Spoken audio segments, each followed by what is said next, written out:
bagi kita semuanya tenggelam di dalam masa kegelapan. Tapi ingat, ada sebuah lagu yang memakai judul Habis Gelap. Apa itu?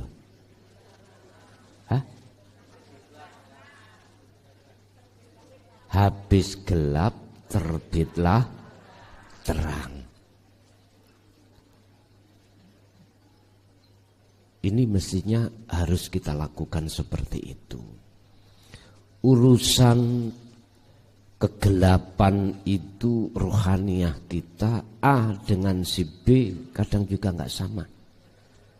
Si A kadang 20 tahun, si B 30. Jenengan sampean hitung dhewe. Berapa puluh tahun kita? Udah sudahi pengkhianatan kita pada Allah. Di momen-momen Ramadan 2026 ini, khususnya bagi kita yang pemula, sudah disudahi. Sebab kita nggak tahu kapan kita mati.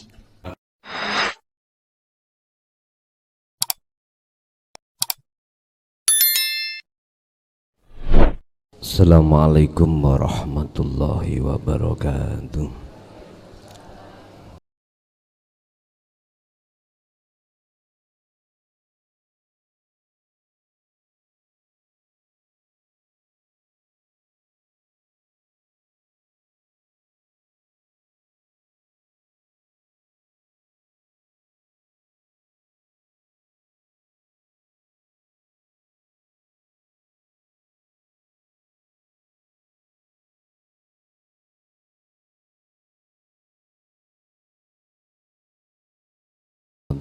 Fi hadzal majlis wa ghairahum wa man ta'allama fi hadzal kitab wa ghairahum wa khususan ila jami'i hadrati abaina wa ummatina wa azdatina wa masaikhina wa auladina wa azwazina wa dzurriyyatina wa ahli baitina lahumul fatihah. Alhamdulillah.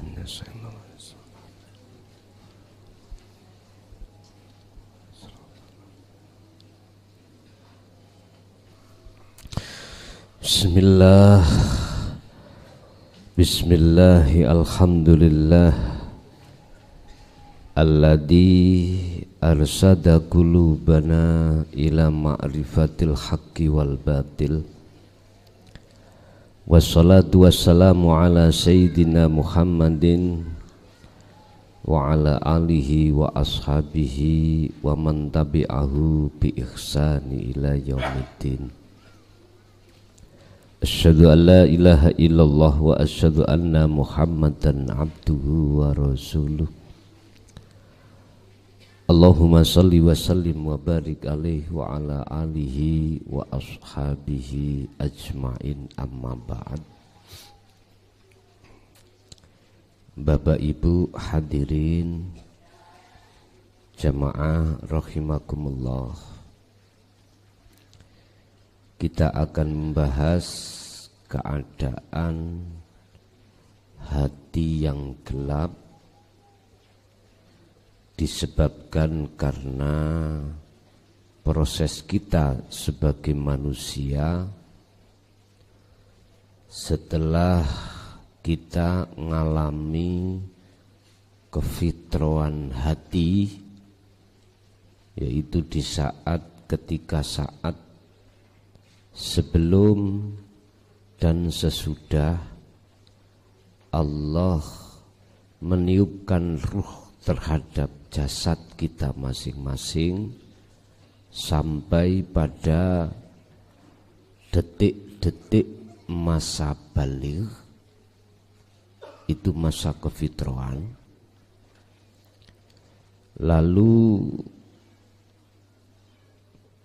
ketika saat masa dewasa datang, disitulah mulai ruh ini dalam keadaan tidak baik-baik saja alias bercinta terhadap selain Allah sekaligus meninggalkan Allah. Lah posisi seperti itu macam-macam hati kita. Berapa puluh tahun mengalami kegelapan, dan ini sengaja kita bahas bersama dalam kitab Jalan Hati yang Gelap, Qalbun Mudlimun, hati yang gelap. Bismillahirrahmanirrahim. Qala musannifu rahimahullah ad-dawafi'us syahwati. Pertama, tentang masalah dorongan nafsu terhadap hati kita. Didorong lewat apa? Didorong lewat kesenangan dunia. Makanya jangan heran saat kita akil balik, yang laki mesti suka perempuan, yang perempuan pasti menunggu, memeti, bahkan ada yang mencari seorang laki-laki. Enggak cukup di situ, kita didorong oleh nafsu untuk mendekat. Sehingga istilah anak sekarang pacaran, nadhor, saling pandang, memandang. Akhirnya dalam hati tumbuh rasa suka. Apalagi saling senang menyenangi. Lah saat inilah awal kita berkhianat terhadap Allah atas janji yang sudah kita ucapkan, yang tadi malam sedikit kita bahas, di mana ruh ini tidak akan bercinta, tidak akan beriman, tidak akan menyembah selain daripada Tuhannya. Tapi fakta dan kenyataan, kita tidak mampu menghadapi ujian dari Allah lewat kesenangan dunia. Dan ini sama halnya kakek kita Nabiullah Adam alaihissalam memang begitu. Makanya jangan heran karena ini suatu proses bagi kita semuanya tenggelam di dalam masa kegelapan. Tapi ingat, ada sebuah lagu yang memakai judul Habis Gelap. Apa itu? Hah? Habis gelap terbitlah terang. Ini mestinya harus kita lakukan seperti itu. Urusan kegelapan itu rohaniah kita, A dengan si B kadang juga nggak sama. Si A kadang 20 tahun, si B 30. Jenengan sampean hitung dhewe. Berapa puluh tahun kita? Udah sudahi pengkhianatan kita pada Allah. Di momen-momen Ramadan 2026 ini, khususnya bagi kita yang pemula, sudah disudahi. Sebab kita nggak tahu kapan kita mati, dan itu mesti terjadi. Pun. Wa min tabi'atina wasiratina kal insan fi jami'azza idunya antumilu utawi yen to condong apa gulubuna. Iku saking proses ya, proses kita sebagai manusia di seluruh dunia ini, bahwa kita, hati kita cenderung menghadap kemewahan dunia. Ini proses kita. Berarti nggak salah ya, nggak kalau memang dilihat dari proses. Tapi yang namanya proses itu tidak berhenti sampai di situ. Jangan. Hati kita jangan berhenti cukup bersenang-senang dengan keadaan alam dunia. Ada kelanjutannya.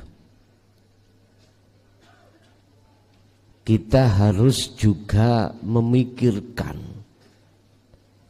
apa yang sudah Allah siapkan di alam akhirat. Itulah yang kumaksud darul akhirah. Allah sudah menyiapkan melalui surat Al-Qasas, wabtagi raihlah fima ing dalam opo ataka kang wis nganugrahake, nyiapake, memberikan ka ing sira sapa Allahu Gusti Allah. Memberikan apa? Darul akhirah. Ini negeri akhirat. Pundi yang dimaksud negeri akhirat?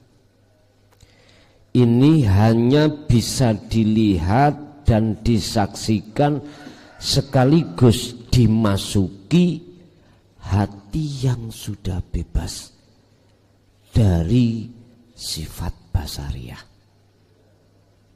Gambarannya bagaimana? Hati jenengan yang sudah bisa merasakan kehadiran wujudnya Allah dalam semua keadaan. Sehingga ketika hati sudah di titik itu, wallahi hati itu akan damai. Dan disitulah Bapak Ibu, Allah akan melepaskan jeratan rohania kita dari belenggunya nafsu lewat dunia. Saat itu juga rantai dunia akan Allah lepaskan. Lah, akhirnya kalau kami simpulkan, alam akhirat itu tidak menunggu kita besok setelah mati dibangkitkan, ada alam hisab, ada alam di mana kita dikumpulkan di rorong mahsyar. Enggak. Sekarang matikan sifat basariahmu, baru dibangkitkan ruhmu dari belenggunya dunia, dan itulah Anda akan masuk di alam akhirat. Sederhana toh? Sederhana kalau sudah tahu jenengan. Apa nanti enggak susah? Enggak susah. Kalau orang mengatakan untuk menuju alam akhirat susah, karena mereka masih susah. Kalau bagi mereka yang sudah masuk di alam akhirat, mesti mengatakan mudah. Pasti mengatakan mudah. Jadi alam akhirat bisa kau masuki di setiap keadaan apapun. Coba sampean tes ya. Keadaan kan macam dua. Usri yusra. Keadaan miturut nafsu gak enak dan enak. Miturut sifat basariah kita sebagai manusia gak enak dan enak. Coba Anda tes di keadaan yang tidak enak. Mesti hati Anda akan menemukan satu kedamaian.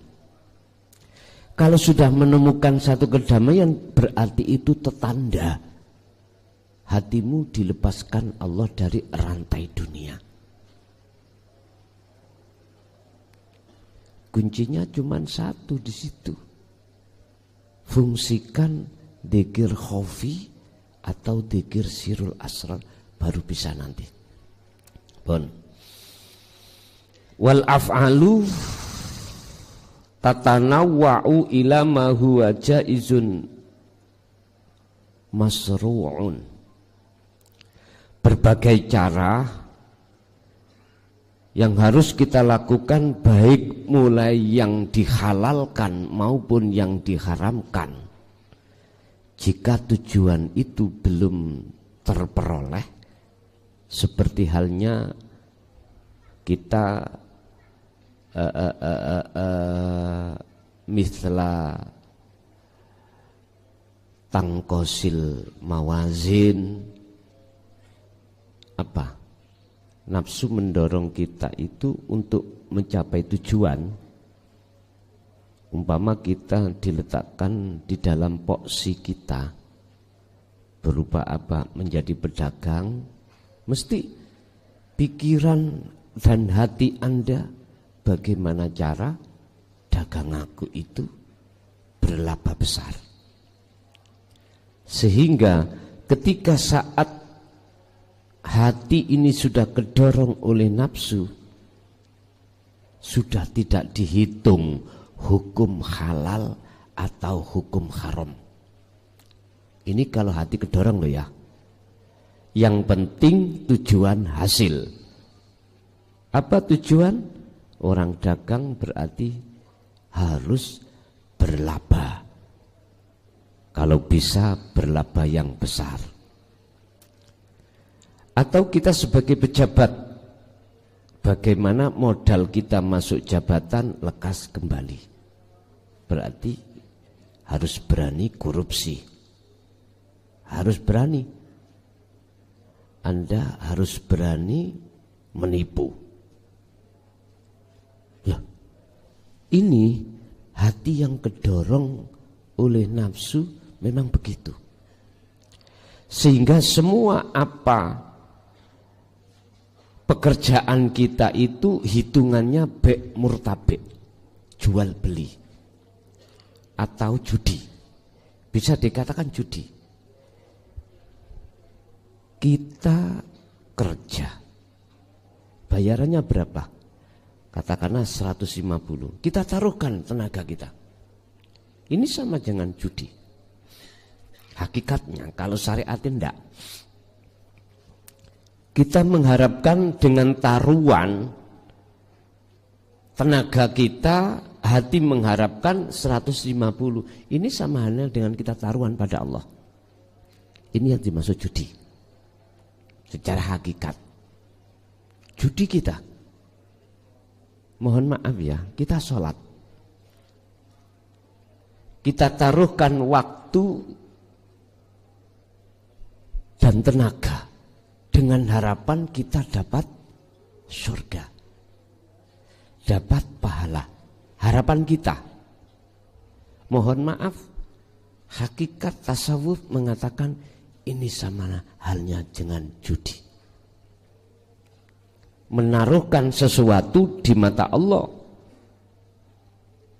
Kalau secara syariat sih bukan judi. Kalau secara syariat dikatakan judi itu, mohon maaf, kita punya kekarepan ingin dapat yang lebih, kita taruh. Judi resikonya adalah kalah atau menang. Kata Bang Haji, orang yang gila judi walaupun menang tidak akan menjadikan bahagia. Udah, kalau Anda nggak percaya, udah laku syariat terus sampai bongko. Mati loh, sampai mati. Pada akhir hayatnya bagaimana? Udah, Kalau nggak percaya mati dulu kamu. Kalau nggak percaya gitu tanya yang sudah. Bagaimana jawabannya di Al-Quran? Andai kata mereka itu bisa diizini Allah bisa untuk kembali ke dunia, dia akan bertobat. Qad khasiral ladzina kadzdzabu biliqa'illah. Ini aman kali ayate. Sungguh sengsaralah bagi golongan mereka saat di dunia ini mendustakan pertemuan terhadap Allah. Hatta idza ja'athumus sa'atu baghdatan. Sampai kapan? Baghdah iki adalah perkara yang mengagetkan. Baghdah ini ada yang mengartikan yaumil qiyamah secara syariat. Tapi secara tasawufnya, makrifatnya adalah kematian ini. Disitulah mereka itu akan mengatakan, ya hasratana, aduh sengsara ingsun. Artinya dia itu merayu Allah untuk supaya dikembalikan ke dunia lagi, supaya melakukan perjalanan pertemuan terhadap Allah. Lah waktu di dunia dihabiskan untuk apa? Padahal satu sisi Allah sudah memberikan seruan terhadap kita untuk lekas tinggalkan apa yang disebut sebagai rantai dunia. Fafiru ilallah. Banyak ayat yang mengatakan lekas kembalilah kau pada Tuhanmu, sebab inni lakum nadhirum mubin. Sebab sesungguhnya aku iki hanya memberikan peringatan aja. Oleh sebab itu wa anibu ila rabbikum, lekas kembalilah pada Tuhanmu. Wa aslimu lahu, dan serahkan dirimu padanya, min qabli ayyatiyakumul azab, sebelum datangnya hari kematian. Al-adab ay al-baghdah, perkara sing ngagetake, mengagetna. Jikalau itu tidak Anda lakukan lekas, azab kematian baghdah yang mengagetkan itu datang, sumala tunsorun, maka tidak akan ada pertolongan bagi kita. Enggak ada. Berarti mana? Ruh kembali kepada Allah, ditutup pintu langitnya, berarti gelaplah. Sudah. Ini orang Jawa mengatakan roh gentayangan, utawa roh sing sama-sama tersesat kesasar, akhirnya muncullah bahasa roh. Bahasa apa? Roh maksar, roh podo kesasar. Ya udah, gak percaya mati dulu. Sebetulnya itu Pak, bisa jenengan alami ketika kholwat, mintalah pada Allah untuk dimasukkan ke alam kematian dulu, untuk hanya merasakan apakah itu hanya 1 jam, 1 menit. Oke, sampai lewat tidur, berkholwatlah, minta pada Allah bagaimana keadaan alam orang-orang yang mendustai alias tidak mau bertemu Allah. Coba, barangkali di antara jenengan yang ingin membuktikan, cukup jenengan berkholwat, mohon pada Allah supaya diperlihatkan di dalam dunia mimpi, di alam orang-orang yang lagi kesasar. Di situ nggak apa-apa. Pun.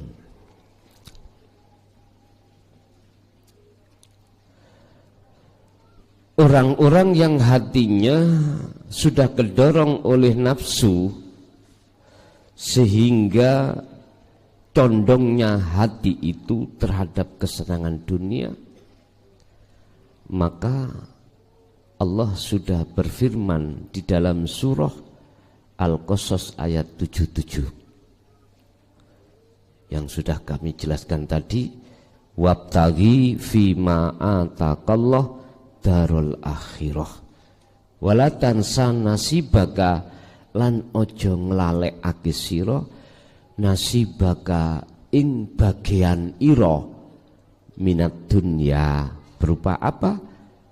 Yaiku nikmatul imdad di dalam versi Ar-Rahman. Artinya apa?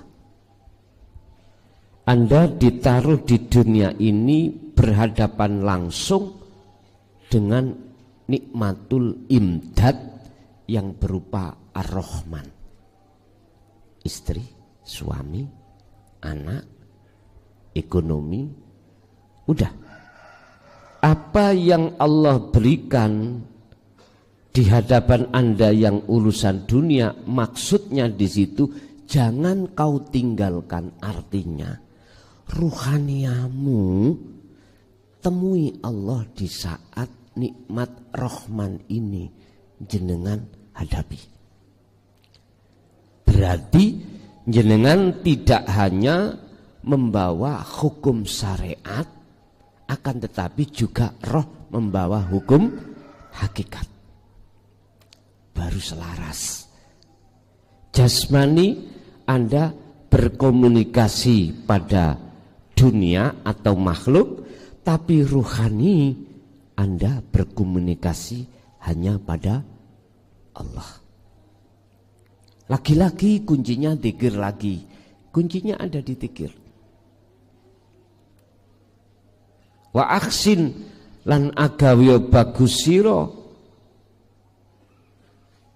kama aksana kaya oleh agai bagus sapa Allahu Gusti Allah ilaika terhadapmu. Berbuat baguslah kau seperti apa Allah telah berbuat bagus terhadap dirimu. Pundi berbuat bagus si Allah. Ar-Rahman sudah dikasih. Ar-Rahim, Allah menuntun hatimu untuk selalu berjalan di atas jalan Allah lewat jalur tauhid. Artinya risalah syariat sudah Allah berikan, risalah hakikat juga Allah berikan. Namun bagi hati kita yang masih kedorong oleh nafsu, hati kita nggak mau. Risalah tauhid hakikat itu kita terima, nggak mau. Ini proses kita, Pak. Dan inilah yang disebut hati yang gelap. Makanya mengapa kami diperintahkan Allah pada generasi anak didik kita mulai sejak kecil itu kita didik tauhid. Kita didik tauhid. Ibtidak harus lunas la ilaha illallah. Sanawi kita harus selesaikan la ilaha illahua. Aliyah harus kita selesaikan terhadap anak didik kita tauhid anta wa ana. Keluar aliyah sudah siap menghadapi kondisi dunia. Ini kehidupan anak yang seperti ini, kalau tidak di majelis atau di lembaga resmi secara hakikat mboten saged, Pak. Enggak jamin, kalau di luar enggak jamin. Karena di dalam lembaga yang tertentu ini diterapkanlah aturan-aturan secara syar'i. Contoh, lembaga kami sebut sebagai pondok salaf. ini nggak boleh bawa HP, nggak boleh bersentuhan dengan dunia medsos, karena ini juga bisa mempengaruhi. Apalagi zaman sekarang game, wah itu sok dadi kecanduan game. Kita pisahkan. Kalau tidak mulai saat ini gak mungkin, Pak. Kalau kita taruh di rumah, gak mungkin anak itu akan mengikuti aturan orang tua. Kadang-kadang kita sebagai orang tua juga gak mentolo, dikasihkan, akhirnya kadung kecanduan. Ya sudah, kita sebagai orang tua sendiri yang apa, sing getuni kita sendiri pada akhirnya. Bapak Ibu hadirin rahimakumullah, ini termasuk golongan yang gelap. Padahal Allah sudah katakan, berbuatlah bagus kau seperti bagaimana Allah berbuat bagus. Berarti mana? Berbuat bagus kita pada sesama manusia harus kita terapkan hukum syariat.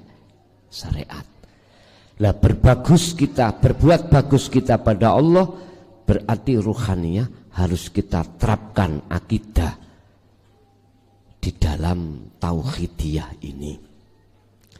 Wala tabghil fasada wala tabghilan ojo agawi sira al fasada ing gawi kerusakan fil ardi ing dalam bumi. Bumi mana?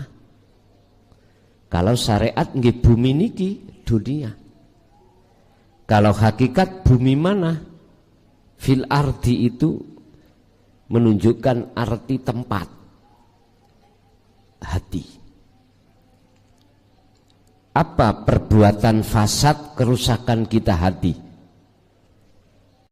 Ruh condong memuji, bercinta terhadap kullu ma siwallah, yang kami sebut syahwatut dunia, perkara selain Allah.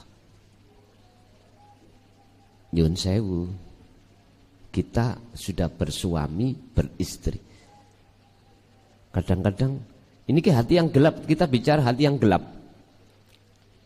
Jatuhnya cinta kita tidak terhadap hidup di dalam seorang suami atau istri, balik hati kita jatuhnya cinta pada seorang makhluk. Ini berarti kita dikatakan membuat kerusakan di atas bumi. Jadi arti syariat juga ada, arti makrifatnya juga ada. Ini arti syariat berarti ya bumi ini, berarti hukum syariat. Lah makrifate ya alam hati. Berupa apa? Condongnya hati kita terhadap selain Allah. Berarti kita telah berbuat kerusakan. Loh, inilah keadaan kita selama ini, sehingga perbuatan apapun ibadah yang kita lakukan, baik murni atau tidak murni, kalau saya buka bocorane, hubitat a'maluhum wa ma lahum min nasirin. Ditolak Pak. Makanya berani ya syariat mengatakan mesti ditompo, enggak mungkin. Mesti bahasanya insya Allah. Enggak tahu hukum kepastian. Hukum kepastian itu hanya pada Allah. Hukum pada Allah itu bagi mereka yang Allah kasih tahu. Apa? Kalau itu diterima ya mesti diterima, kalau ditolak ya ditolak. Mana letaknya pasti ditolak dan mana letaknya pasti diterima, tinggal melihat hati jenengan ketika beribadah condongnya kemana. Sebab di dalam kitab Hikam Syekh Ibnu Athaillah dawuh begini, husnul a'mali nata iju husnil ahwal mingkol bin zahidin, su'ul a'mali nata iju su'il ahwal mingkol bin rohibin. Ini artinya antara dua amaliyah yang diterima dan ditolak. Yang diterima karena hati bersumber condong pada Allah, yang ditolak berarti hati yang condong kepada dunia. Sehingga dikatakan gelap Pak, nyun sewu, waktu kita sholat hati kita lari kemana-mana, nggak terasa. Yang ingat istri lah, ingat anak, suami lah, ingat pekerjaan lah. Apalagi jenengan itu ada janjian, wah. Dan itulah karakter kita ketika saat hati dalam kegelapan seperti itu. Intinya condongnya mesti terhadap dunia. Mengapa Allah melarang kita untuk berbuat jahat hati ini kepadanya? Sebab innallaha sak temeni Gusti Allah iku la yuhibbu, ora demen, ora tresno sapa Allah al mufsidina ing pira-pira wong sing agawe kerusakan. Ini jelas Allah sudah katakan di dalam Al-Quran. Untuk selanjutnya tergantung kita bagaimana. Surat Al-Baqarah juga Allah katakan dalam ayat 188, wala ta'kulu lan ojo mbadok sira kabeh. Ngerti mbadok? Jeglak. Gak ngerti jeglak ya kakan, makan ya. Itu bahasa syariat. Wala ta'kulu lan ojo dahar sira kabeh amwalakum ing pira-pira donya sira bainakum bil batili kelawan cara sing salah. Berarti napa? Haram nih lho. Cara bahasa syariat haram. Tapi apa maksudnya makrifatnya? Wala ta'kulu niku larinya kepada hati. Mukhatabnya.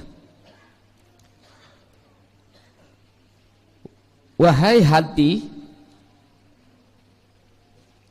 la ta'malu ojo agawi sira amwalakum ing piro-piro keadaan yang Allah hadapkan terhadapmu. Bainakum di antara kamu semuanya bil batili dengan keadaan yang dilarang. Mana? Ketika keadaan Allah berikan terhadap kita, terus hati kita tawajuhnya, bersaksinya kepada makhluk, inilah yang Allah larang. Gak boleh, jangan begitu. Sebab jikalau hati ini bersaksinya kepada keadaan, sama halnya kita yang dimaksud telah makan bangkai, telah makan perkara yang Allah haramkan. Asli nih Pak, mohon maaf, kesenangan dunia itu asli nih, iku nek sadar hakikatnya, iku tai. Tahu tai? Itu loh yang Anda habis beol, itu loh yang ku maksud tai. Sebetulnya itu bahasa makrifatnya, kesenangan dunia itu laksana kuwi. Tapi nanti pulang jangan ketok bojone raimu taek. Jangan gitu, itu karan kok. Jangan. Niku makna hakikate, bukan makna syariate. Sama halnya kita memakan itu.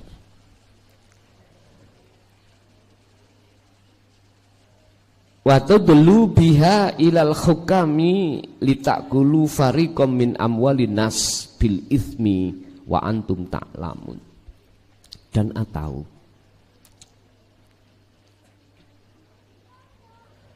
Anda minta pembelaan kepada seseorang supaya Anda bisa memakan barang yang haram. Lah, maksudnya apa? Iki nek cara syariat iki duduk barangmu. Terus Anda itu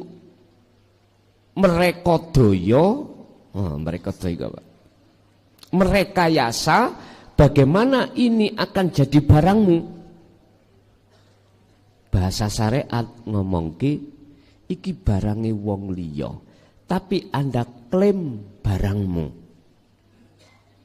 dengan cara Anda mencari kekuatan hukum, minta bantuan terhadap hakim supaya memutuskan ini barangmu.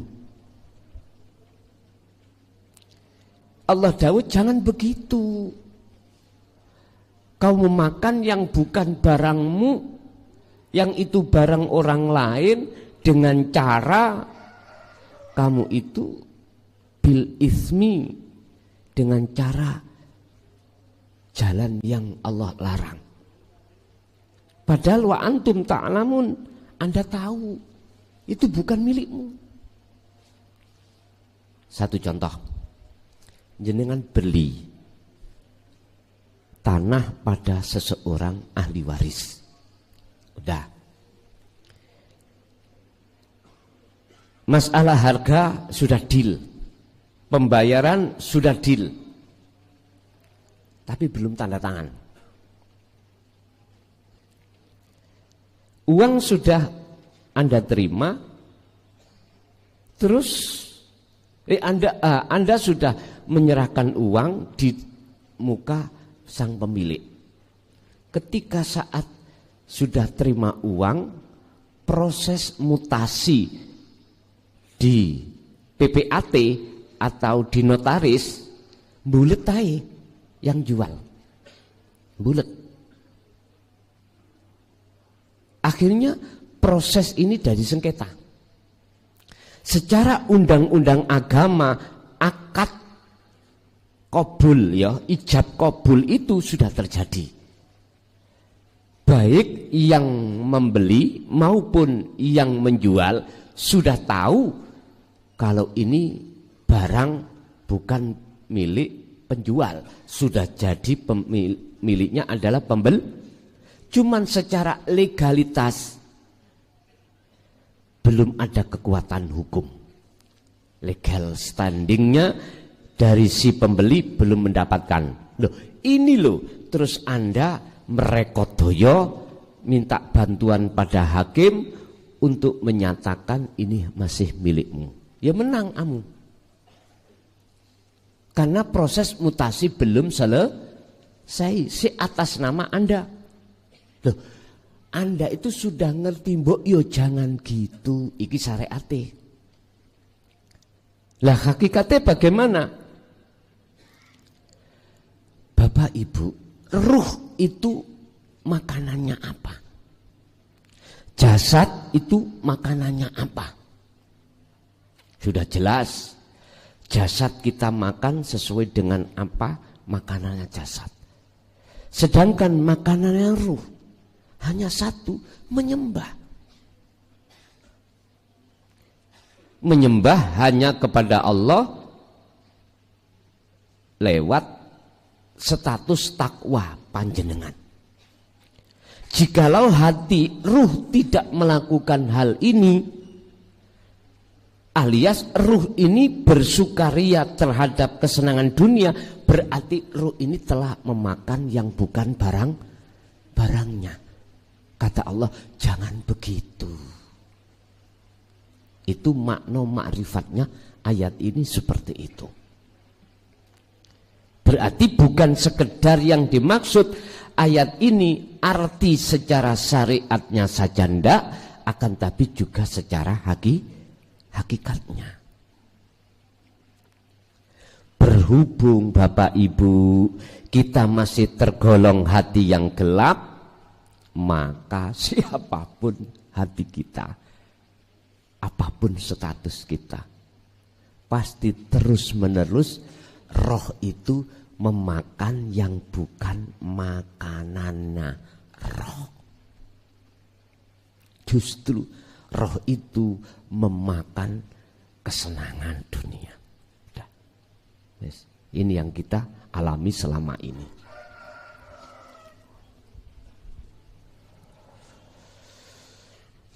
Allah juga berfirman di dalam surah Al-Anfal ayat 27. Ya ayyuhalladzina amanu la takhunu Allaha war rasula wa la takhunu amanatikum wa antum ta'lamun. Wahai orang-orang yang beriman, la takhunu ojo khianat sira kabeh Allaha ing Gusti Allah war rasula lan ing utusane Allah. Wa takhunu lan ojo khianat sira kabeh amanatikum lan iki. Wa takhunu iki nek cara kalame balik, walaupun tidak ada lanafi, wawu ataf itu sebagai pengganti, penyambung dari lanafi yang ada di depan itu. Enggak apa-apa. Walaupun ditulis, walaupun sampean baca gini, la takhunullaha war rasula wa la takhunu, ya enggak apa-apa. Enggak apa-apa. Miturut aturan nahwu, mboten napa-napa. Tapi bagaimana orang yang enggak ngerti nahwu? Pasti menyalahkan, "Hei, gak ono lane." Nah gitu toh. Sebetulnya enggak apa-apa. Akan tetapi ini nanti akan diprotes oleh orang-orang ahli Quran. Yang ahli Quran tidak mengerti ahli nahwu. Terus di mata Allah bagaimana? No problem. No problem. Tapi untuk diri kita sendiri, untuk umum ya harus watahunu, supaya tidak pemborosan kata. Oh ini kalimah Bali. Wala tahunulan yo ojo khianat sira kabeh amanatikum ing pira-pira amanah sira kabeh, amanah yang diberikan Allah itu loh. Sedangkan wa antum hali utawi sira kabeh iku tak lamun wis ngerti nek iku amanah. Maksudnya apa? Maksudnya khianah di sini adalah amalun ba'idun anit tauhid. Perbuatan yang jauh dari tauhid. Itulah khianat. Janganlah kau berkhianat terhadap Allah, orang mukmin dan utusannya. Berarti apa? Kita jauh perbuatan ini dari tauhid itu pada Allah. Berarti apa? Au ibadatun al asnam, bentuknya kita menyembah berhala. Ini berarti khianat kepada Allah. Lah terhadap Rasulnya bagaimana kita khianat? Anda sudah mengerti ilmu tauhid, sudah menerima ilmu tauhid. Jikalau Anda tidak mengamalkan dengan bentuk khalwat dzikir, maka kita inilah yang dihukumi khianat pada Allah. Sebab wa antum ta'lamun, di belakangnya ada kalimat sedangkan kamu sudah mengerti. Kok ya gak diamalke, berarti kita khianat. Dan itulah yang dimaksud khianat dengan amanah juga. Mana amanah Allah? Apa wasiat Allah? Cuman siji wasiati. Jangan pernah ruhaniyahmu itu menyembah tauhid. Jangan pernah hatimu condong terhadap kesenangan dunia. Berat Pak nggih? Berat. Tapi justru beratnya di balik inilah akan menyimpan kebahagiaan hatimu jikalau kau betul-betul melakukan. Akhirnya tidak berat Pak. Justru Anda akan menerima satu kebahagiaan. Pun lanjut.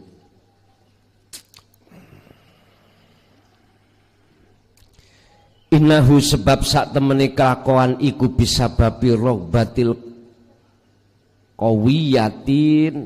kawiyati kelawan sebab condongi kuwate ati kuwate lisahwati krono arai nafsu syahwat fikuli ingsanin ing dalem saben-saben menungso ya fa innahu la yujadu insanun apa qadirun ala muqawamatiha. Hal ini Bapak Ibu, mengapa nafsu syahwat itu tidak ada satupun yang bisa mampu untuk mengalahkannya manusia itu? Dan atau mengapa dorongan nafsu di dalam diri kita, manusia itu tidak ada salah satu pun yang mampu untuk mengalahkannya? Karena posisi hati kita masih condong terhadapnya. Coba, kalau hati kita sudah tidak condong padanya, justru balik condong kepada Allah, beda. Berhubung kita membahas tentang hati yang gelap, maka dikatakan tidak ada satupun di antara kita sebagai manusia yang mampu untuk mengalahkan hawa nafsu. Bahkan Rasulullah juga pernah sampaikan tentang masalah jihadul akbar. Jihad, perang yang paling besar itu di tengah-tengah umatku adalah melawan hawa nafsu. Tadzakaru, oleh karenanya ilingo. Yaqulu Khalid dawuh sapa Allah taala fi suratil Hijri, ing dalam surat Al-Hijr. Ayat pinten? Ayat berapa itu? 39 sampai ayat 40. Kala dawuh sapa Allah, Rabbi. Kala kok Allah itu. Kala nyocot sapa syaiton. Jadi ini ada ayat sebelumnya itu membicarakan tentang setan. Piye ucapane setan? Rabbi, duh pangeranku, bima sebab sesuatu ahwaitani ngecap sesat sopo panjenengan ni ing ingsun. Berhubung panjenengan sudah mengecap saya setan, iblis, sebagai makhluk yang tersesat, la uzayyinanna, mongko yekti izinkanlah terhadapku untuk maes-maesi tenan ingsun lahum maring nas menungso fil ardi ing dalam bumi. Apa? Setan, iblis, nafsu menghadapkan kesenangan dunia ini terasa indah. Ya mesti indah Pak, penting ngalilah. Sing lanang ae nek mujo nang bojone rembulan. Lah sudah genah bojone plentung-plentung. Kok lho jarene bahasane ngene. Langit tanpa bintang. Teleka. Iku bahasane saking tresnane, Pak.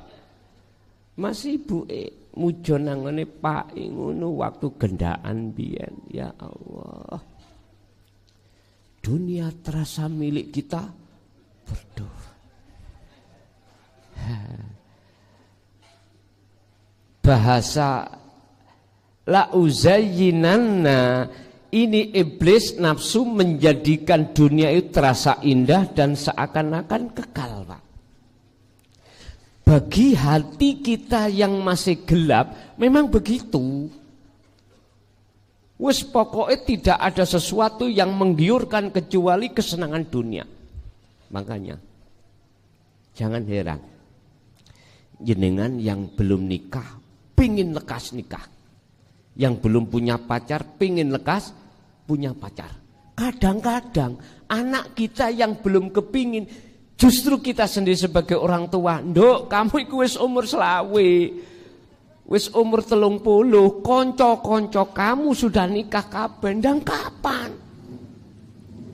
Nah yang bersangkutan gak gopo, malah sing gopo orang, apa bahasa gopo itu Pak Indonesianya? Tergesa-gesa.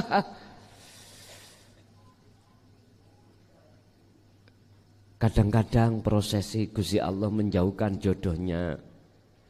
Kini seneng, kono gak seneng. Ada lagi kono seneng, kini gak seneng.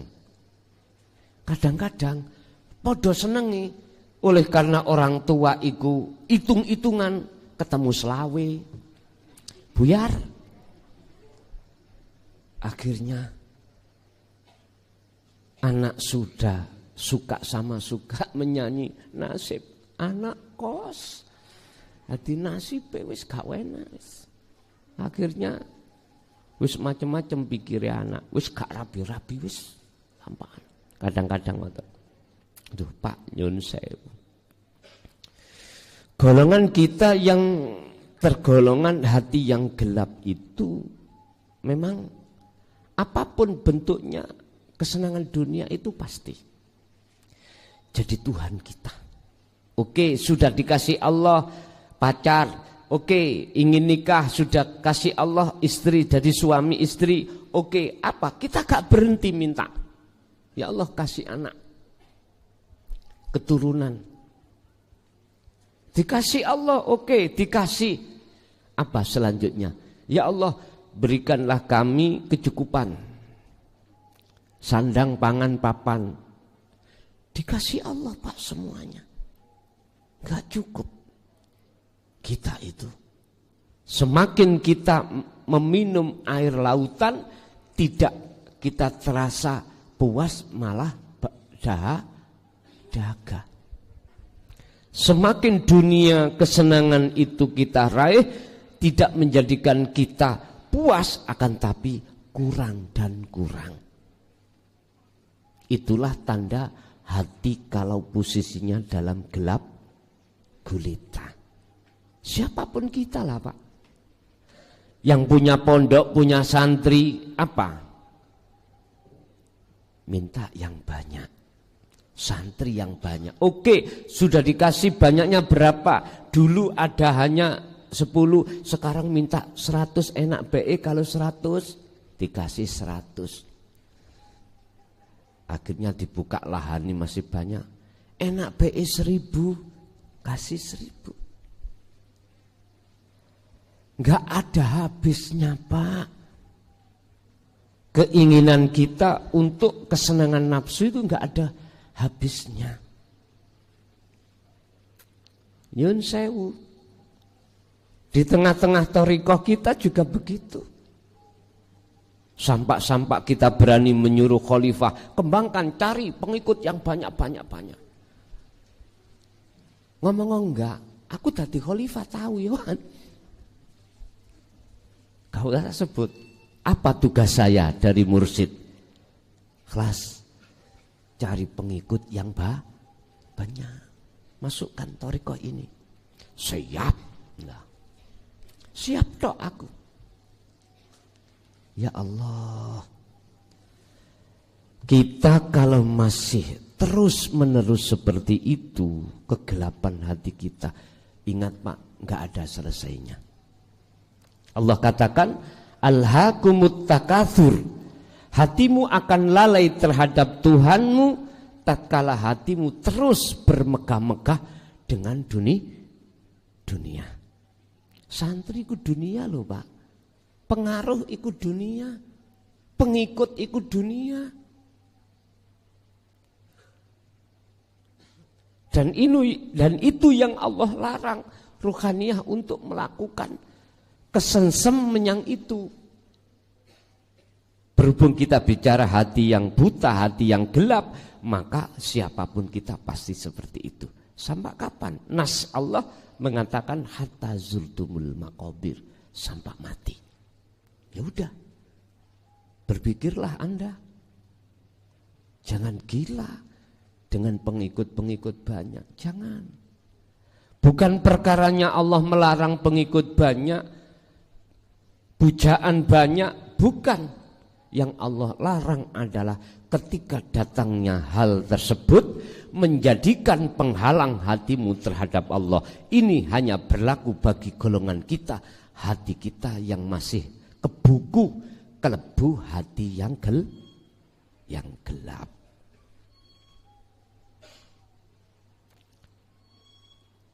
Lalu wala ughwiyannahum, lan yekti bakal nyesatake sapa ingsun iblis hum ing nas ajmaina kelawan sekabehane, semuanya Pak. Artinya gini, ini ayat kisah iku sebelum iblis itu diusir Allah dari surga ke dunia bersama-sama Nabi Adam dan Ibu Hawa. Iblis ngomong, Gusti, berhubung saya sudah panjenengan cap sebagai makhluk yang durjana, tolong dua penangguhan saya dikabulkan. Apa Iblis? Satu, jangan kau matikan saya sampai hari kiamat. Iku makna makrifate. Makna makrifate ya. Anda akan berpisah dengan nafsu tatkala Anda jiwanya sudah dibangkitkan Allah. Itulah yang kusebut detik-detik Anda itu masuk di alam makrifat. Secara hakikat umum, ayat itu mengandung pengertian bahwasanya iblis itu akan putus dari Anda ketika saat Anda itu mati. Udah, iblis ganti nang yang lain. Anda mati silakan, wis tersesat. Jenengan tinggal menemui kegelapan aja. Makanya alam barzah itu ya di situ, gelap dan gelap. Tapi kalau makna makrifatnya itu secara pribadi, ruh kita sudah keluar dari belenggunya nafsu. Inilah nafsu sudah tidak bisa menyentuh ruh Anda. Karena ruh Anda sudah tiada nama ruh, yang ada cuman Allah. Ayatnya ada. Kita lanjut. Illa ibadaka, kecuali piro-piro kawulo panjenengan Gusti. Artinya iki istisna, mengecualikan orang-orang yang tidak bisa iblis gelincirkan. Jadi penangguhan pertama adalah tidak dimatikan kecuali sampai hari kiamat. Kedua, Allah mengizini terhadap iblis nafsu untuk menjerumuskan Anda di jalannya nafsu, buntu jalannya kesenangan dunia. Udah? Illa ibadaka, kecuali yang tidak bisa kami jerumuskan ya Tuhanku adalah hambamu, beberapa hambamu, minhum iku setengah saking ibad al-mukhlasina utawi piro-piro wong sing panjenengan pilih. Makna makrifatnya ini adalah Allah. Makanya nafsu musuh Allah. Menang apa kalah? Kalah. Berarti yang bisa mengalahkan nafsu atau Allah atau iblis cuman Allah. Loh kok bisa? Wong ayatnya ibadah. Ini prosesnya cekak bingung, cekak pros. Biar Anda enggak protes. Mukhlasin itu adalah hamba yang Allah pilih. Siapa hamba yang Allah pilih? Hamba yang masuk dalam saringan kesadaran tentang masalah keadaan ruhaniah. Di dalam apa? Di dalam seruan Allah di jalur tauhid. Artinya siapa di antara hati Anda yang saat ini sudah sadar tentang pentingnya ilmu tauhid, itulah dia. Yastami'unal qaula, mereka mendengarkan dan memahami, membuka diri, akhirnya Allah menyalakan nur tauhid di dalam hati.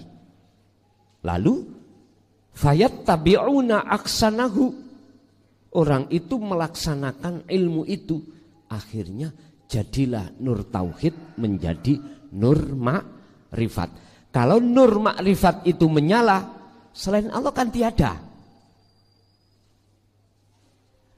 Hamba yang selalu memegang teguh talinya Allah, yaitu zikir di dalam kholwatnya, itulah hamba yang Allah pilih. Ketika saat disebut nur makrifat menyala, hamba kan sudah fana toh Pak. Fana. Tinggal siapa? La maujudan ilah. Itulah yang disebut illa ibadaka minhumul muhlasin. Konteksnya secara syariat disebut orang yang makrifat, kekasih Allah. Tapi konteks ini kalau dilihat dari sisi keahatan Allah, Allah sendiri. Sehingga iblis nggak bisa menyentuh. Dalam bahasa sederhana, jikalau ruh sudah sampai di alam musyahadah, itulah zona yang nafsu tidak bisa masuk. Nggak bisa masuk karena telah diamankan Allah. Hati seseorang yang sudah condong terhadap persaksiannya pada Allah, maka disinilah hati yang Allah amankan. Makanya titelnya kalau tidak mahfud, yo maksum. Nek mahfud, terkadang intip-intip langsung kebedil. Nah, intip-intip lawange musahadah lho kate metu kebedil, ketok ndasit tok. Yes. Tapi nek sudah ditutup Allah kemaksumane, wis gak iso ketok, yang enggak bisa melihat namanya nafsu itu terhadap Anda, yang dimaksud ibadah niki. Amanahnu tujaru fasanab khasu anturuki taja'alu tijarotana tuba'u watazdadu rawajan. Iki maksudnya apa? Amma nahnu anapun utawi kita atujaru, sifatnya status kita yang ada di ahli pedagang. Poksi kita manakala diletakkan Allah ahli pedagang, apa yang harus kita cari? Fasanabkhatsu anturuki, kita akan mencari sesuatu cara bagaimana caranya dagangan kita itu adalah bertambah laris dan bertambah berkembang. Hati yang gelap itu pasti seperti itu, Pak. Sing dipikir dagangane piye, dadine tambah baik, omsetnya tambah banyak. Itulah kita. Hati, Pak, bukan pikiran, hati. Itu termasuk tanda hati yang gelap itu ada di situ. Tapi bagi mereka yang hatinya sudah tidak gelap, boleh pikiran mikir dagangan, tapi hati hanya memikirkan Allah. Ini nek bagi orang yang belum terlibat di dalamnya mesti mengatakan nggih sulit, wangel. Wis, itu bagi kita yang ada di posisi pedagang. Amanahnul mas'ula ini, bagaimana kita yang ditaruh dalam jabatan? Sama. Kaifa tusilu ila mustawa a'la wa aksaru ikhtiraman. Kita akan mencari cara bagaimana caranya yang namanya jabatan kita semakin lama semakin tinggi dan disegani. Ikut dalam benak hati kita dan pikiran kita, Pak. Pasti seperti itu. Akhirnya kita melakukan beberapa statement. Bagaimana caranya simpati masyarakat pada kita. Ujuk-ujuk kita moro bangun omai warga dengan uang kita sendiri, dengan maksud ben simpati. Bagi kita yang hati kita gelap, mesti ada maksud dan tujuan, atau paribahasanya itu ada udang di balik sutil, balik kemauan, itu pasti. Apalagi saat-saat kita ingin mendapatkan jabatan itu. Kita orang punya, Pak, uang tinggal ambil, minta berapa tinggal ambil. Sehingga jangan heran kalau kita menyalonkan DPR atau kepala desa, mesti yang ditanyakan bondomu piro, modalmu berapa, mesti. Karena potret kita birokrasinya memang seperti itu. Birokrasi yang sudah mendarah mendaging, kita sebagai calon pejabat harus punya plafon modal. Katakanlah warga saya jumlahnya 100. Saya kasih aja satu orang 100.000. Berarti 100 kali 100 berarti berapa, Pak? 100 juta. Ada mungsuh kasih 200. Berhubung aku iki beruang, tak unggahi 300. Panas-panasan, Pak, iki. Warga iku yo malah ngobong-ngobongi. Gus, kono ngekei duwe. Ya apa sampean gak ngekei ya? Iki nunggu keputusan sampean. Bahasa hatiku, gak dadi gak paten. Yo gak rugi. Masalahnya gak bondo. Sing rugi sing greges iku wis kadung bondo akeh. Gak dadi duit utangan pisan sutres, Pak. Lah wis dikandani, sudah dikasih tahu. Mohon maaf. Itu ada apa jenis lubang, kamu akan masuk di situ. Ya sudah tenggelam kamu. Makanya paling pewenak itu jenengan jangan punya karep untuk meraih apa yang dikatakan jabatan. Dimoy, jikalau dikasih jangan ditolak. Istilah bahasa orang milih, kamu jangan milih orang yang minta dicoblos. Jangan. Pilihlah orang yang tidak mau dicoblos. Pilihlah orang yang tidak mau dipilih, gitu loh maksud saya. Milih orang yang tidak mau. Kalau ngeluh, piye karepe ngeten lho, dulur. Orang untuk mendapatkan jabatan itu macam dua. Ada kalanya ambisius dengan modal kepercayaan harta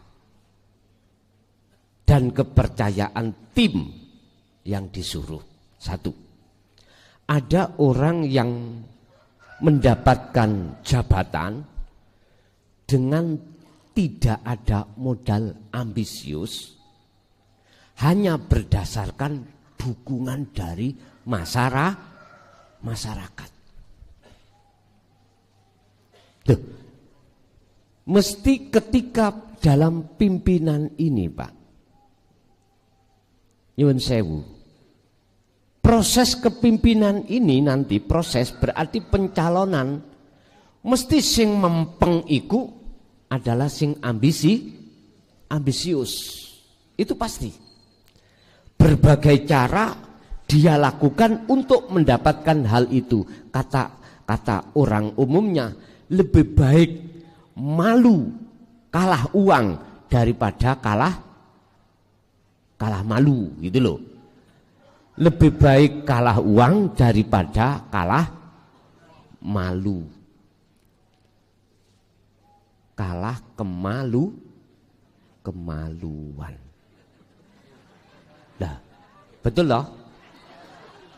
Sebab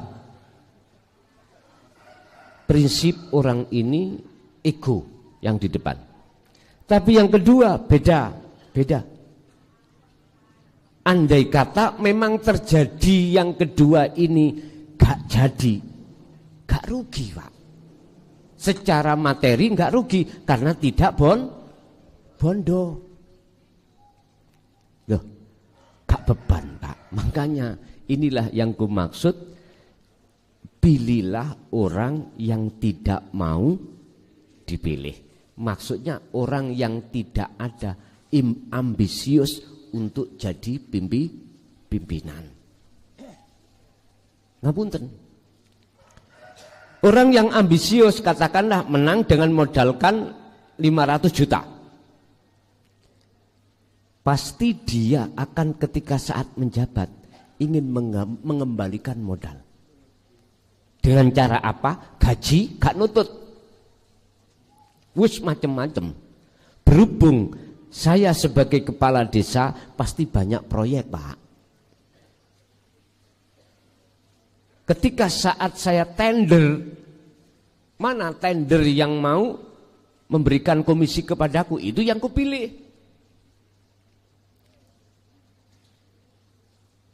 Siapa yang memenangkan tender? Itu yang kupilih. Komunis ini. Itu pasti, Pak. Atau tidak kita tenderkan. Kita kasihkanlah terhadap TPK. Berarti SK-nya diberikan oleh kepala desa terhadap TPK. Lah TPK itu adalah warga sendiri. Dibilang, bola aku ya. Tak dadekno TPK terus we. Inggih Pak Lurah. Wonten apa? Yo aku biyen yo modal rek ngono. Tolong aku titip bener saya tidak mau ikut campur. Tolong 1 titik aku minta 20. Gak kerasa Pak, 20 juta gak kerasa. Cara sampai nyambut gawe medet pirang dino 20 juta. Iso kemeng geger nih. Kula sebagai kepala desa hanya modal pulpen, sekesek, stempel jedok, cair pun. Gampang toh? Gampang. TPK gak gelem nganut aku, tak keluarkan. SK tak cabut. Niku kewenangan aku. Jadi TPK nggak bisa main-main sendiri kalau tidak mengikuti gayaku. Gayaku main potong. 1 titik 100 juta. Oke, tak ambil 20 Pak gak kroso. Lho Gus sampean kok harus tahu tah? Pernah tah ngalami. Lah. Masalah ilmu tentang nyunat menyunat. Nggih ngapunten Pak. Lurah Klason iku ahline. Lho iya, ahlinya. Carane ngelmu gampang Pak. Tak urui tapi ojo dilakoni. Uang saya yang buat nyalonkan kan habis 500 juta. Tak hitung Pak. Masa jabatan saya katakanlah 6 tahun. Anggaran 1 tahun dari pemerintah, dari dana desa, ADD, BKD, bahkan ada pihak ketiga.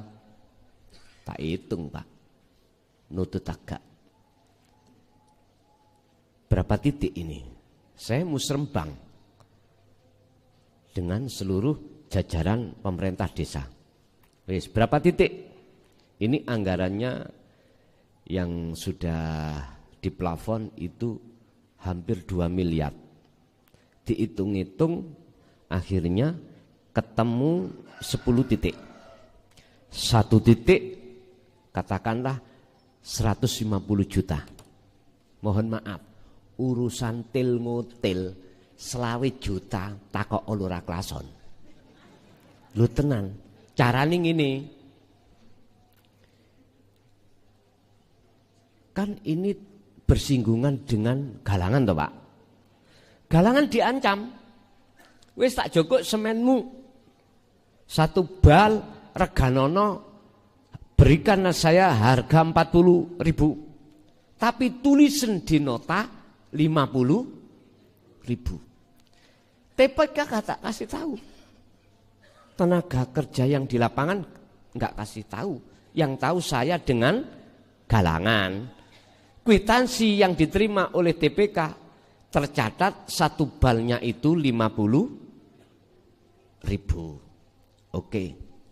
Saiki TPK tak gendus. Kak, entek piro juknisnya itu?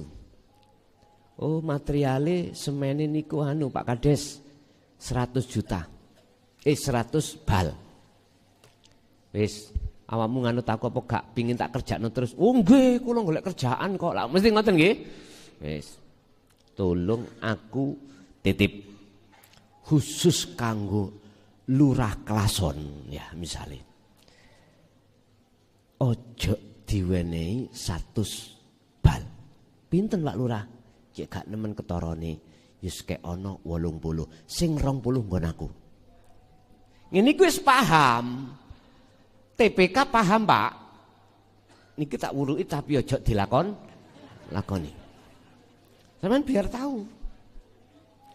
Jadi TPK iku administrasinya itu berbunyi 100, tapi semen yang digunakan hanya 80. Yang kemana 20? Didol Pak.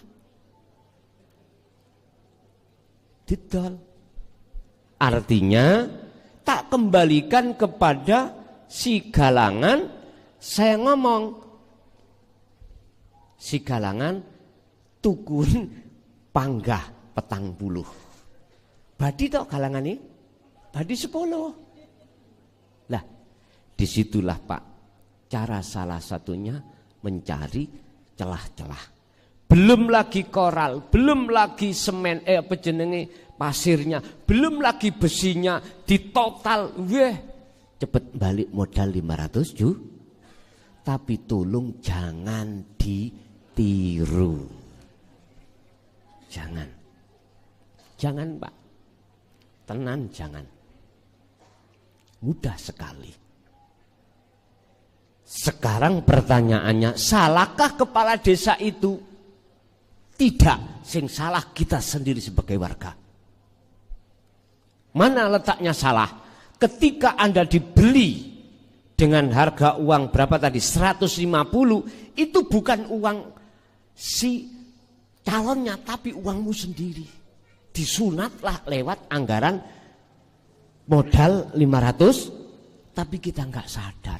Bahkan di tengah masyarakat yang berkembang gini Pak, niki sing paling payah. Sopo sing kayak aku, yo tak coblos, ngoten to.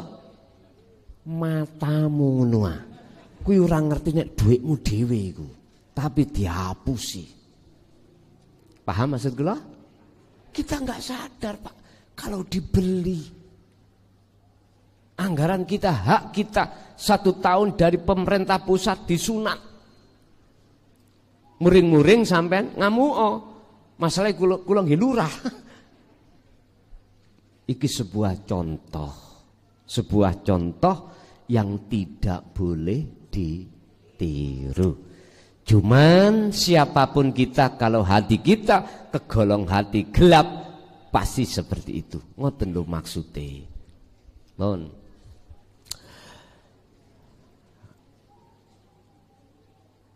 Nahnu alladzina yafhamuna, iki tambah serem iki.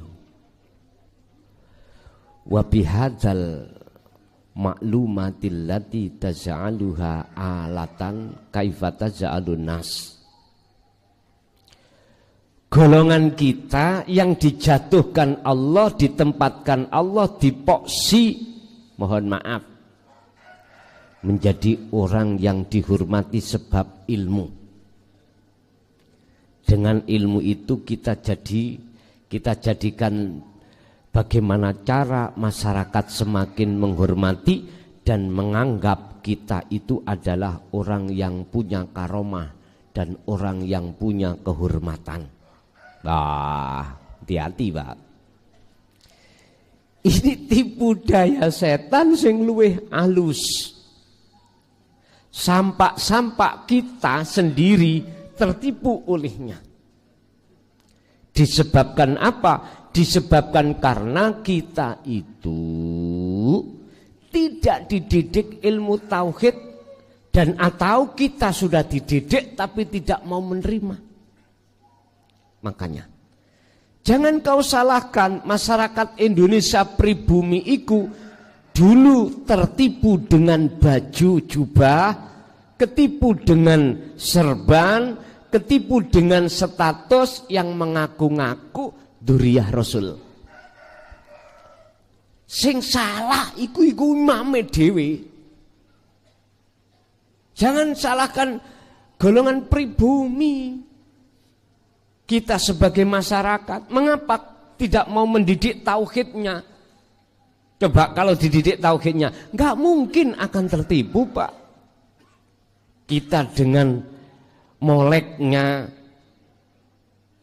jubahe, moleknya serbane, moleknya bacaan-bacaan fasihnya, Qur'ane atau hadise atau apapun.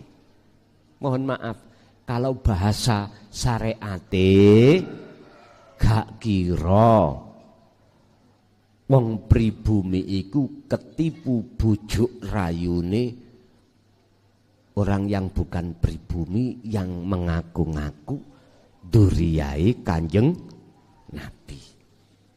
Muring-muringo. Iku secara umum, secara khusus gak kira tidak akan terjadi hati seseorang tatkala sudah dididik dengan ilmu tauhid dan diamalkannya, akan terpengaruh dengan tipu daya setan terhadap perkara apa yang disebut gebyare dunya. Sehingga jenengan tidak akan mudah tertipu dengan kehormatan, kealiman jenengan. Tidak. Justru Anda akan melihat siapa di balik umat yang menghormati jenengan. Allah. Jenengan sibuk hati menyaksikan pujaan Allah daripada hati sibuk melihat pujaan manusia.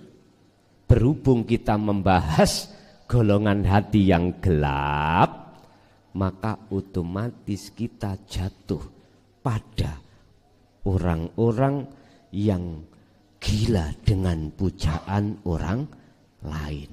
Padahal sesungguhnya pujaan masyarakat, pujaan umat terhadap diri kita akan menjadikan racun yang mematikan.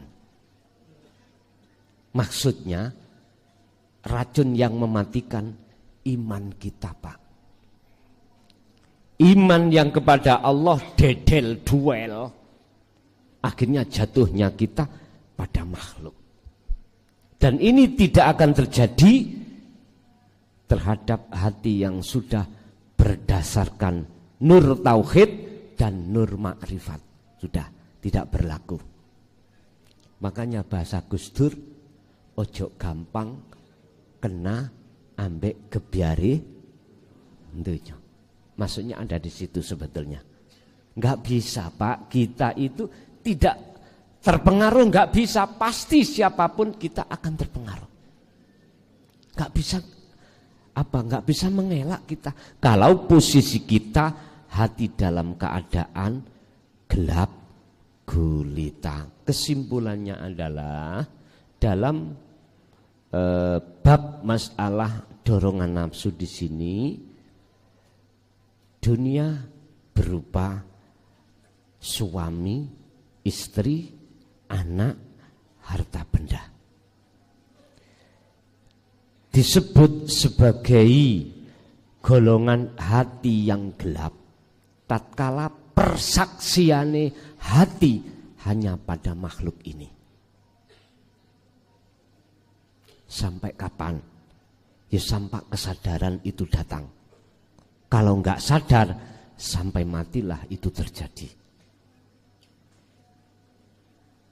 Lah, untuk bisa keluar, nanti habis asar kita bahas golongan hati yang terang benderang. Pun Bapak Ibu, barangkali ada yang perlu ditanyakan terkait masalah bab ini tadi, monggo kami persilakan.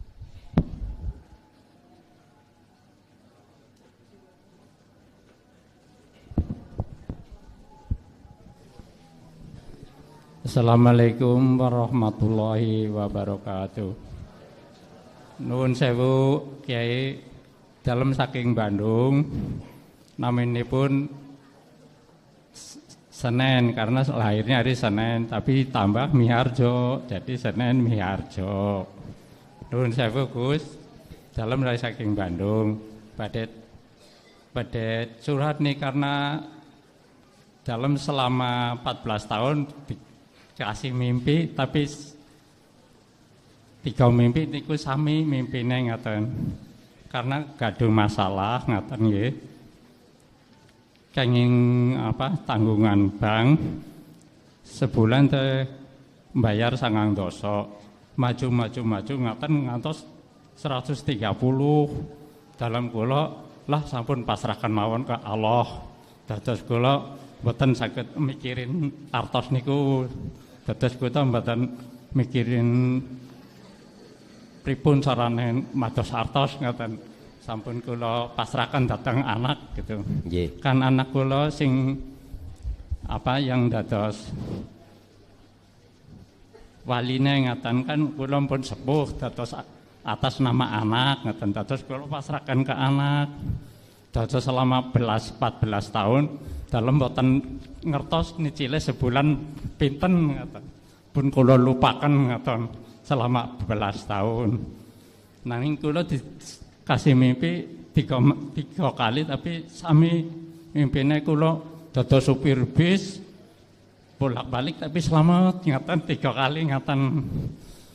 Tapi setelah 14 tahun dalam mengikuti ceramah kiai, setelah mengikuti ceramah kiai malah kata mimpinnya pangatan Pak Kiai, mimpinnya kata ngatan selama 6 bulan. Intinya yang ditanyakan? Ya, mungkin mimpinnya niki terus selama 6 tahun, selama 6 bulan mimpinnya kata selama udah mimpi 6 bulan kesini mboten nanti mimpi. Ingkang mimpi pertama niku setelah 14 tahun. Nah, yang ditanyakan itu apa? Ya ini mimpinya kula dados supir selamat bolak-balik 3 kali. Kula tebak niku mungkin izin Allah yang nanggung ngaten. Dados niku artinya leres mboten ngeten. Terus mimpi sing kathah niki kula setelah ngikuti Pak Kiai dalam mimpi selama kula nglimpi jalan-jalan kok wonten pesta-pesta ngaten dalam dilarang jangan masuk ke situ. Dados kula mboten masuk. Terus mimpi kali kula kerja dalam perusahaan, selagi kerja ditarik kali tangan halus seperti perempuan gitu, ditarik, "Yo ikut aku biar kamu bahagia" gitu. Tapi dalam malah kabur meninggalkan perusahaan ngaten. Niku maksudnya nopo. Yeah. Terus yang kejadian nyata ngaten Gus. Habis kula sajeng tidur kan dalam sholat 2 kali. Sajeng tidur sholat 2 kali.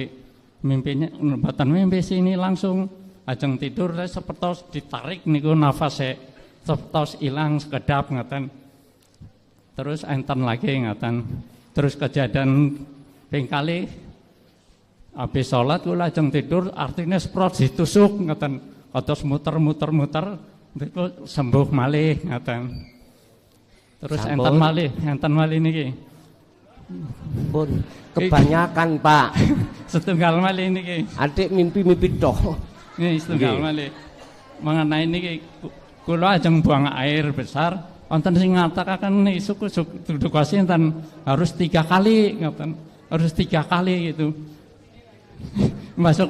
Maksudipun kantosipun kalau mau bersih kamu harus setar. Kan biasanya orang setar kan 1 2 3 bleng ngaten nggih. Harus sampai finish. Pikiran aku itu harus bersih-bersih harus sampai ke finish, sampai ke Allah maksud saya gitu. Itu betul enggak, Guys? Nggih, sampun cekap ngoten. Assalamualaikum warahmatullahi wabarakatuh. Sing jawab bingung iki. Ngeten ya. Mimpi itu ada 2 kelompok. Ada mimpinya orang ahli hijab, ada mimpinya orang ahli suhud. Tak ringkes mawon. Disebut ahli suhud adalah orang-orang yang sudah hatinya bisa menerima tauhid walaupun dia belum maksimal olehnya mengamalkan. Disebut ahli hijab adalah orang yang menolak tentang ajaran tauhid. Nah, di antara mimpinya 2 orang ini nyimpan satu pengertian. Hanya satu pengertian. Apa? Khusus ahli suhud, itulah cara Allah menyapa Anda di dalam alam mimpi supaya Anda bersaksi terhadapnya saja. Tidak bersaksi terhadap bentuk macam warnanya mimpi. Seperti nyupir tadi gitu, atau jenengan yang lainnya tadi. Semua itu mengandung pengertian. Itulah cara Allah menyapa Anda supaya hati Anda menoleh terhadap yang menyapa. Sekarang tidak jauh berbeda dengan alam yang enggak mimpi. Alam muhadharah ini berupa apa? ketetapan takdir Allah yang diberikan kita, sebetulnya itu cara Allah menyapa kita, tinggal kita menyaksikan siapanya. Udah. Kalau ahli syuhud olehnya menyaksikan mesti terhadap Allahnya, kalau ahli hijab melihat terhadap makhluknya. Pun kuncinya ada dua ini. Bentuk apapun mimpi, bagi ahli syuhud hanya menyaksikan Allahnya, diperintah menyaksikan Allahnya. Nek ahli hijab diperintah menyaksikan makhluk. Artinya diperintah karena gak bisa ahli syuhud itu untuk menyaksikan Allahnya. Pasti dia akan menyaksikan, melihat makhluknya. Nggih pun niki wis sekolah. Nggih. Pun anak-anak wis sekolah pun. Wis ngoten mawon, monggo ditutup Al-Fatihah.